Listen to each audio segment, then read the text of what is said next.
السلام علیکم ورحمۃ اللہ وبرکاتہ۔ الحمد للہ وحدہ والصلاة والسلام على من لا نبي بعده، أما بعد فأعوذ بالله من الشيطان الرجيم، بسم الله الرحمن الرحيم۔ قال الله تبارك وتعالى في القرآن المجيد والفرقان الحميد، إنما يخشى الله من عباده العلماء، صدق الله العظيم۔ وقال النبي صلى الله عليه وسلم إنما بعثت معلما، أو كما قال عليه الصلاة والسلام۔ اسٹیج پر تشریف فرما معزز حضرات علماء کرام، مشفق و مربی حضرات اساتذہ کرام اور حاضرین مجلس، اس سرزمین پر کم و بیش 1,24,000 انبیاء علیہ السلام تشریف لائے، اور ہر نبی ہر دور میں اپنی امت کو اللہ کی وحدانیت کی طرف بلاتے رہے، اللہ رب العزت کی ذات کی طرف بلاتے رہے۔ ہر پیغمبر ہر رسول پر ہر زمانے میں احکامات نازل ہوتے رہے، کتابیں نازل ہوتی رہی، صحیفے نازل ہوتے رہے، لیکن جب احکامات نازل ہوتے رہے اور ان احکامات پر عمل بھی ہوتا رہا، پر جب وہ انبیاء علیہ السلام اس دنیا سے تشریف لے جاتے تو بعد میں آنے والے لوگ ان احکامات میں تبدیلیاں کر دیتے، کچھ خلط ملط کر دیتے، چونکہ تورات بدل گئی، زبور بدل گئی، انجیل بدل گئی، شریعت موسوی بدل گئی، شریعت عیسوی بدل گئی، شریعت ابراہیمی بدل گئی، اور سب سے آخر میں جب میرے اور آپ کے محبوب خدا آقائد عالم فخر مجسم صلی اللہ علیہ وسلم تشریف لائے، آقائد عالم سب سے آخری نبی ہیں، آپ کے بعد کوئی نبی نہیں آئے گا، کوئی رسول نہیں آئے گا، کوئی معصوم نہیں آئے گا، آپ سب سے آخری نبی ہیں، آپ کے بعد نبوت ختم ہو گئی، رسالت ختم ہو گئی، آپ کے بعد کوئی نبی نہیں ہوگا مگر قرآن ہوگا، دین ہوگا، احادیث ہوں گی، فقہ ہوگا، کلمہ ہوگا، روزہ ہوگا، نماز ہوگی، زکوٰۃ ہوگا، حج ہوں گے، احکامات ہوں گے، آسمانی کتابیں ہوں گی، ان کتابوں میں پارے ہوں گے، ان پاروں میں آیتیں ہوں گی، آیات میں ترتیب ہوگی، ترتیب بھی وہی ہوگی، تجوید بھی وہی ہوگی، رکوع بھی وہی ہوں گے، حالات بھی وہی ہوں گے، احکامات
اسلام کے غیور نوجوانوں،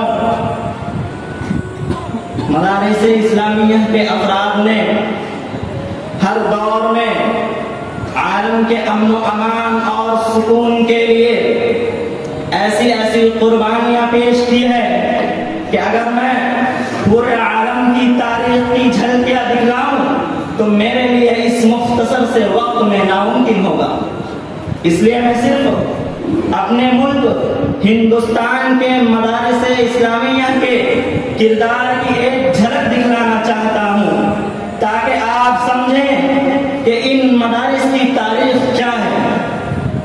عزیزان گرامی، یہی وہ مدارس اسلامیہ ہے کہ جنہوں نے انگریزوں کے طرف سے لائے گئے سیاہی کے بادلوں کو پاش پاش کرنے کے لیے اپنے ہونہار سپوتوں کو پیش کیا تھا۔ انہی مدارس کے سپوتوں نے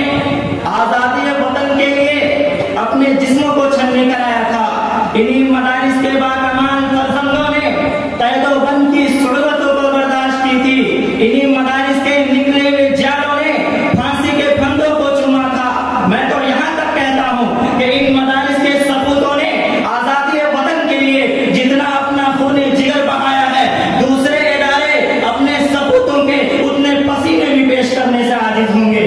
آئیے میں بتاتا ہوں کہ آزادی کا سور پھونکنے والے محدث جلیل شاہ عبدالعزیز دہلوی رحمۃ اللہ علیہ انہی مدارس سے تربیت یافتہ تھے۔ جگر تھام کے آگے بڑھو، بالا کوٹ کی پہاڑی کا نظارہ کرو تو سید احمد شہید، شاہ اسماعیل شہید، مولانا عبدالحی لدھیانوی کی شکل میں مجاہدین اپنے خونی جگر کو دکھا کر وفاداری کا سبق پڑھائیں گے اور بتائیں گے کہ ان مدارس کی تربیت نے ہمیں وطن سے وفاداری کا کیسا درس دیا تھا۔ مزید آگے بڑھو، سن 1857 کے معرکہ شاملی پر ایک طائرانہ نگاہ ڈالو تو ہمیں معلوم ہوگا کہ اس معرکے کے تمام مجاہدین انہی مدارس سے فیض حاصل کیے ہوئے تھے۔ اور آگے چلو تو شیخ الہند، شیخ الاسلام کی بامشقت اسیری اور وفاداری مدارس اسلامیہ کی تاریخ نمایاں کرتی نظر آئے گی۔ حقیقت تو یہ ہے کہ ہمارے ان مدارس کی تاریخ تابندہ اور روشن ہے،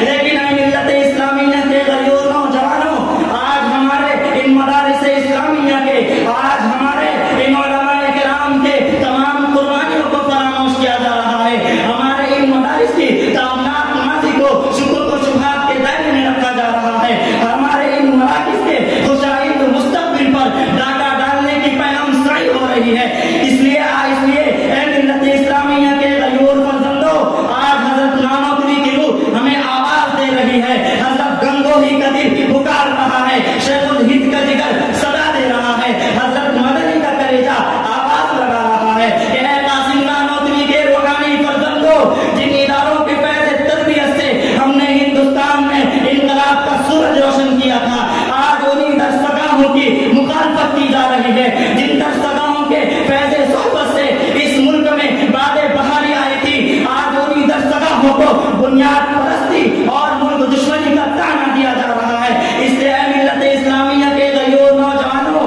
آج میں ان علماء کرام کی موجودگی میں پوری دنیا کو یہ پیغام دینا چاہتا ہوں کہ ہمارے اکابر نے اس ملک کو انگریزوں سے آزاد کرایا تھا، انگریزوں سے آزاد کرایا تھا، ہم غلط خیالی سے آزاد کرائیں گے۔ ہمارے اکابر نے ہندوستان کو انگریزوں سے نجات دلائی تھی، ہم غلط روش سے اس زمین کو پاک صاف کریں گے۔ اے ہندوستان کے جالو، آج ہمارے ان مدارس اسلامیہ اور مراکز دینیہ کے تحفظ و بقا کی خاطر پرخار وادیوں میں قدم رکھنا ہوگا، سنگلاخ راہوں سے گزرنا ہوگا، دور رسم کو چومنا ہوگا، اس لیے کہ یہی اکابر کا طریقہ ہے، یہی اکابر کا دستور ہے، یہی شیخ الہند کی تاریخ ہے، یہی علماء دیوبند کی داستان ہے، یہی مجاہدین ملت کا کردار ہے، کیونکہ یہ صرف ہماشہ کا مسئلہ نہیں بلکہ ایمان کی حفاظت کا مسئلہ ہے، دین کے تحفظ کا مسئلہ ہے، شریعت کی پاسداری کا مسئلہ ہے، رسالت اور نبوت کے عزت و آبرو کا مسئلہ ہے۔ یاد رکھیے کہ اگر ہم اپنے آپ کو اپنے گھروں میں مامون و محفوظ سمجھتے ہیں تو یہ ہماری نادانی و بیوقوفی ہے۔ ہمیں یقین رکھنا ہوگا کہ اگر یہ مدارس باقی ہے تو مسلمانوں کا تشخص امتیاز باقی ہے، اگر یہ ادارے زندہ ہے تو اسلام کا چراغ روشن ہے، اگر یہ دینی مراکز محفوظ ہے تو ہمارے ہماری عزت و آبرو اور پیار و محبت محفوظ ہے، اور انہی کے دم سے ہندوستان آباد ہے۔ یہ مدارس ہے، میں قدر نہیں ساقی، یہ مدارس ہے، میں قدر نہیں ساقی، یہاں کی خاک سے انسان بنائے جاتے ہیں۔ وآخر دعوانا